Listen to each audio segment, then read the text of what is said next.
Hello everyone, welcome back to next exam. तो कैसे आप सब? मैं उम्मीद करता हूँ आप सब बढ़िया होंगे। मेरी तरफ से आप सभी को प्यार और नमस्कार। एक और प्रैक्टिस वीडियो आपके सामने लेकर आ चुके हैं हम, जिसमें आज भी हम साइकोलॉजी के 30 क्वेश्चंस देखेंगे जो कि जून 2022 में आर्ट्स सब्जेक्ट्स में साइकोलॉजी के आपसे पूछे गए थे। तो बिना किसी टाइम को वेस्ट किया चलिए आज की वीडियो को शुरू करते हैं। जो हमारा पहला क्वेश्चन है, क्वेश्चन काफ़ी ईजी है। क्वेश्चन कहता है कि 16 pF is used for measurement of, यानी कि 16 pF का प्रयोग डैश के मापक हेतु किया जाता था। तो ऑप्शंस आपको दिए गए हैं, क्रिएटिविटी, इंटरेस्ट, पर्सनैलिटी या फिर मोटिवेशन। तो 16 pF यानी कि 16 पर्सनैलिटी फैक्टर्स टोटली ये किससे कनेक्ट करते हैं? व्यक्तित्व यानी कि पर्सनैलिटी से ये कोरिलेट करते हैं। तो ये सारी चीज़ें हमने अच्छी थ्रोली, ये हमारे पेड बैचेस हैं उनमें हमने ये सारी चीज़ें की हुई हैं, अच्छे थ्रोली की हुई हैं, एक एक पॉइंट समझा है। तो आर्ट्स के लिए हमने लॉन्च कर लिया है, आगे आने वाली जो सब्जेक्ट्स हैं उनका भी लॉन्च करेंगे। तो आप डिस्क्रिप्शन बॉक्स में जो लिंक होगा उसमें से आप ग्रुप को ज्वाइन कर सकते हैं, चाहे आपने फ्री में स्टडी मटेरियल चाहिए आपको या फिर आपने पेड बैचेस ज्वाइन करने हैं हमारे, तब आप उस लिंक पर ज्वाइन करके सीधा डायरेक्ट हो जाएंगे व्हाट्सएप ग्रुप में, वो ज्वाइन कर लीजिएगा और एडमिन से संपर्क करके आप हमारे पेड बैचेस को ज्वाइन कर सकते हैं। तो ये सारी चीज़ें अच्छे से पढ़ाई हुई हैं वहाँ पर हमने, तो आप अपने क्षमता के अनुसार आपने देख लेना है कि फ्री में आपने सब कुछ प्राप्त करना है या फिर पेड बैचेस में ज्वाइन करना है।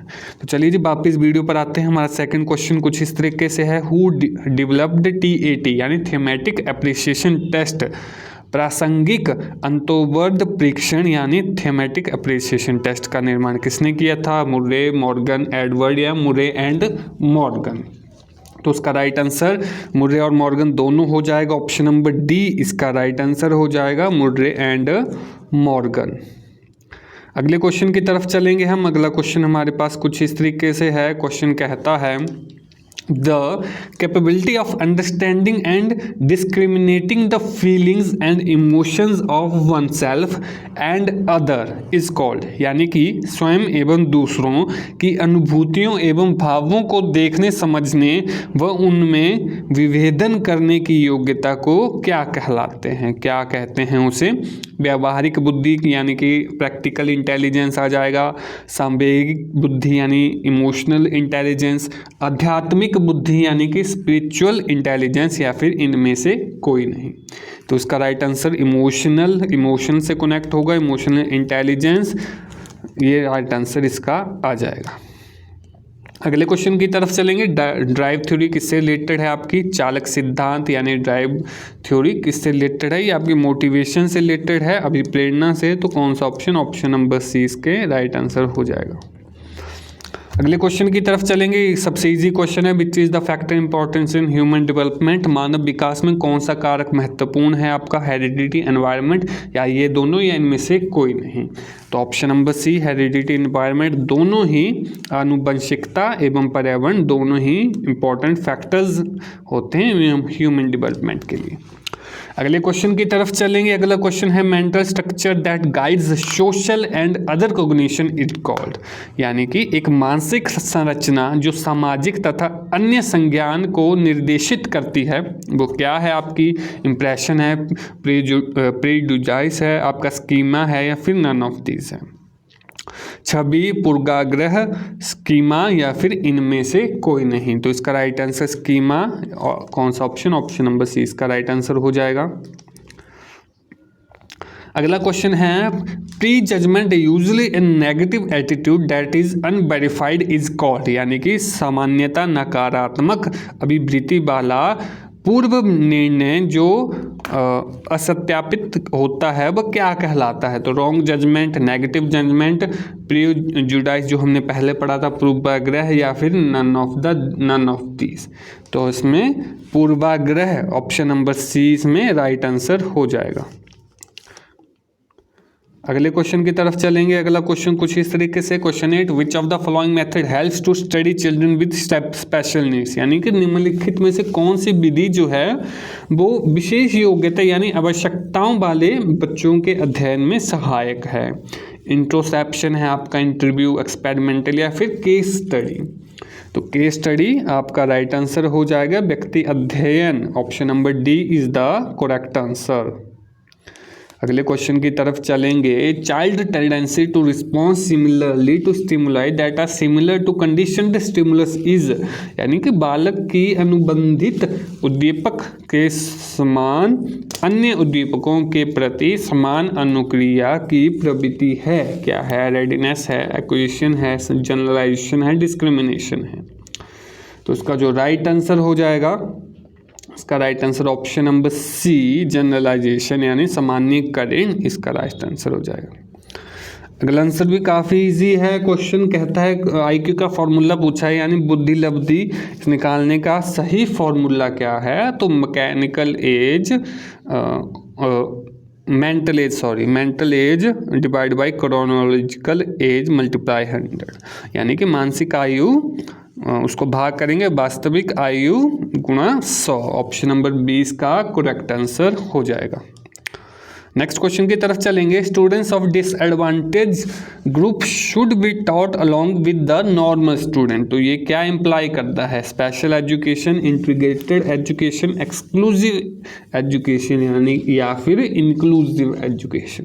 अगर मैं हिंदी में अनुवाद करूं तो वंचित समूहों के विद्यार्थियों को सामान्य विद्यार्थियों के साथ साथ पढ़ाना चाहिए। इसका अभिप्राय है विशेष शिक्षा, एकीकृत शिक्षा, अपवर्जक शिक्षा या समावेशी शिक्षा। तो इसका राइट आंसर क्या हो जाएगा? ऑप्शन नंबर डी इसका राइट आंसर हो जाएगा। इंक्लूसिव एजुकेशन यानी कि समावेशी शिक्षा इसका राइट आंसर हो जाएगा। अगले क्वेश्चन की तरफ चलेंगे। Who used the word IQ यानी कि इंटेलिजेंट क्वेश्चन, बुद्धि लब्धि जो शब्द है सर्वप्रथम किसने इसका यूज़ किया था? तो टर्मन था। ऑप्शन नंबर ए इसका राइट आंसर हो जाएगा आपका। ऑप्शन नंबर ए इसका करेक्ट आंसर हो जाएगा। अगले क्वेश्चन की तरफ चलेंगे। गेस्टाल्ट का क्या मतलब होगा? As a whole, as a change, as a behaviour या फिर एज ए मशीन। गेस्टाल्ट का अर्थ पूछा गया है समग्र रूप से, परिवर्तन के रूप में या फिर व्यवहार के रूप में या फिर अंत में मशीनों के रूप में। तो इसका राइट आंसर हो जाएगा as a whole. Option number इसका ए करेक्ट आंसर हो जाएगा। अगले क्वेश्चन की तरफ चलेंगे। अगला क्वेश्चन है ना, कंडीशनल स्टिमुलस इन पैवलोव्स कंडीशनिंग, यानी कि पैवलोव के अनुबंधन सिद्धांत में अनुबंधित उद्दीपक क्या है? तो वो CS उसमें हमने पढ़ा था। तो बेल है, फूड है, सलाइवा या फिर उसका नन ऑफ दीज। तो इसका जो राइट आंसर हो जाएगा, जो बेल है उसे कंसीडर करते थे हम कंडीशन स्टिमुलस की तरह से घंटी, और जो सलाइवा वगैरह है वो रिस्पॉन्स में आ जाता था। अगले क्वेश्चन की तरफ चलेंगे। Filling a new information into existing schemes is known as, यानी कि प्रचलित योजनाओं में नई जानकारी जोड़ने को किस नाम से जाना जाता है? तो एक्विलाइजेशन, एसिमिलेशन, ऑर्गेनाइजेशन या फिर एकोमोडेशन। तो इसका जो राइट आंसर हो जाएगा ऑप्शन नंबर बी, एसिमिलेशन, आत्मसातकरण, इसका राइट आंसर हो जाएगा। अगले क्वेश्चन की तरफ चलेंगे। Which of the following is not A symptom of a good memory. निम्नलिखित में से कौन सा अच्छी स्मृति का लक्षण नहीं है? आपका तीव्रता है, औसत धारण, शुद्धता या फिर सही सामग्रियों का सही समय पर स्मरण करना, rapidity, average retention, accuracy, recall of the right material at right time. तो एवरेज रिटेंशन, औसत धारण इसका राइट आंसर हो जाएगा। Option number B is the correct answer. Next question की तरफ चलेंगे। Who stated that psychology is the positive science of conduct of living creatures, यानी कि किसने कहा कि मनोविज्ञान जीवित जीव जंतुओं के आचरण का ध्यानात्मक विज्ञान है? तो आपके पास सब सारे जो थे साइकोलॉजिस्ट उनके नाम दिए गए हैं। इसका राइट आंसर ऑप्शन नंबर ए सर विलियम मैकडॉगल इसका राइट आंसर हो जाएगा। ऑप्शन नंबर ए इसका करेक्ट आंसर हो जाएगा। अगले क्वेश्चन की तरफ चलेंगे। Which of the following is not a type of positive transfer of learning, यानी निम्नलिखित में से कौन सा अधिगम के धनात्मक स्थानांतरण का प्रकार जो है वो नहीं है। तो lateral transfer, sequential transfer, horizontal transfer या फिर जीरो ट्रांसफर। तो इसका right answer option number D यानी शून्य स्थानांतरण, जीरो ट्रांसफर इसका राइट आंसर हो जाएगा। नेक्स्ट क्वेश्चन की तरफ चलेंगे।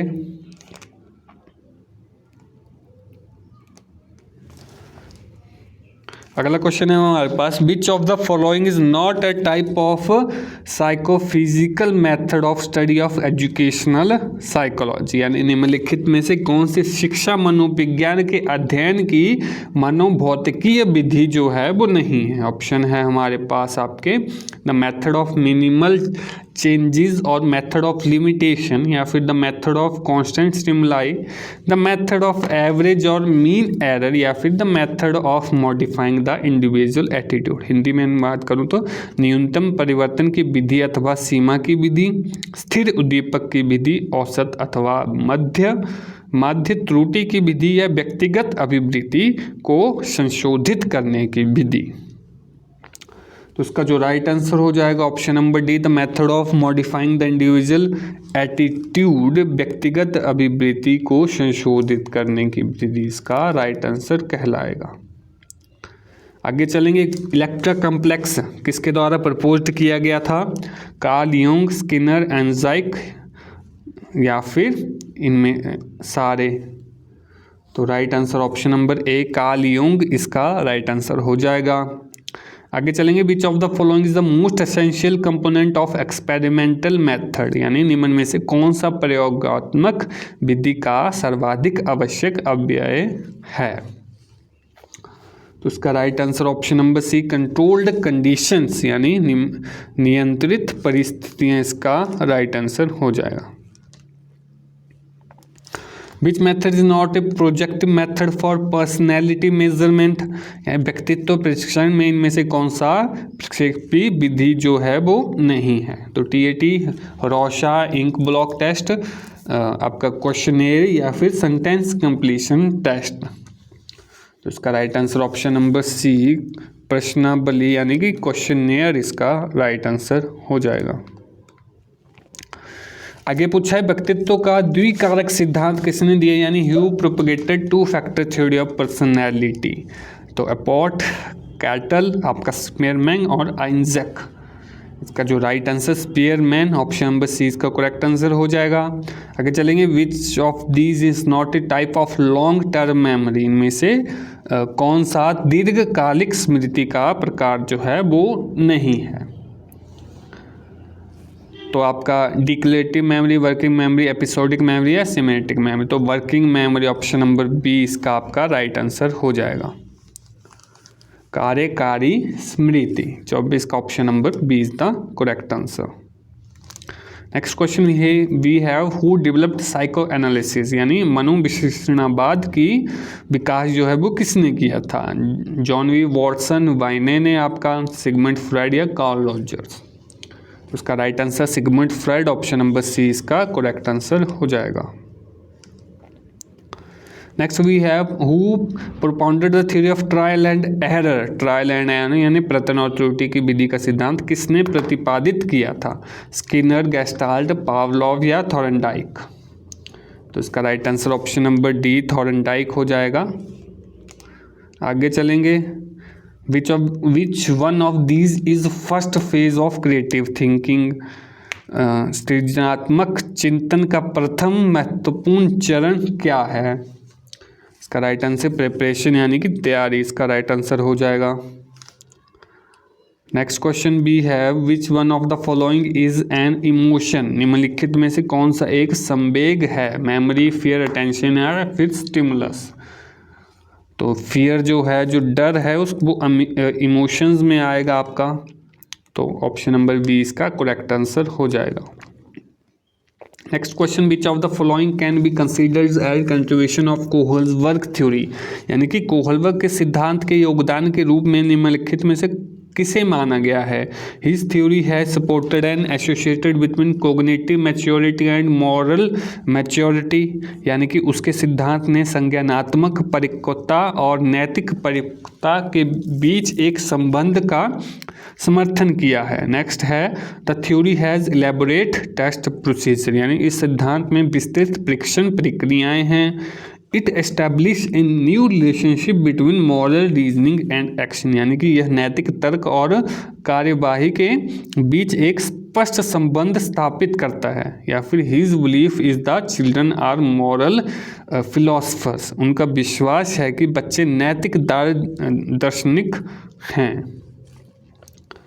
तो इसका राइट आंसर जो सबसे पहले हमने पढ़ा था कि his theory has supported an association between cognitive maturity और मॉरल मैच्योरिटी के बीच में इन्होंने संबंध बताया था, तो ऑप्शन नंबर ए इसका राइट आंसर हो जाएगा। और इस वीडियो के लास्ट क्वेश्चन ये होने वाला है कि who classified introverts and extroverts personality, यानी अंतर्मुखी और बहिर्मुखी व्यक्तिगण का वर्गीकरण किसने किया था, यूंग, ट्रॉटर, थॉर्नडाइक या फिर इनमें से कोई नहीं। तो यूंग ने किया था, ऑप्शन नंबर ए इसका करेक्ट आंसर हो जाएगा। तो आज की वीडियो में इतना ही। मैं उम्मीद करता हूं कि आपको सभी क्वेश्चंस का अच्छे से पता लग गया होगा। अगर कोई गलती होगी तो आप बता सकते हैं। वैसे ये जून 2022 का क्वेश्चन था, सीरीज़ बी थी, और ये सब आप उसके आंसर्स देख सकते हैं। बाकी आपको कोई गलत लगा तो आप कमेंट बॉक्स करके बता सकते हैं हमें। और जिस किसी ने, जैसे मैंने पहले बताया, हमारा पेड बैच ज्वाइन करना है या पेड बैच खरीदना है तो आप ग्रुप का जो लिंक है वो डिस्क्रिप्शन बॉक्स में आपको मिल जाएगा, वहाँ पर क्लिक करके आप ज्वाइन कर सकते हैं। अगर आपको फ्री मटेरियल चाहिए तब भी आप ज्वाइन कर सकते हैं फ्री मटेरियल वाला ग्रुप। चलिए जी, अलविदा लेते हैं आपसे इस वीडियो से। उम्मीद है आप सभी को अच्छी लगी होगी। वीडियो को लाइक कर दें, चैनल को सब्सक्राइब कर दें। मिलते हैं आपसे अगली प्रैक्टिस वीडियो में, तब तक के लिए इजाज़त दीजिए। This is Gaurav Sharma signing off. जय हिंद, वंदे मातरम।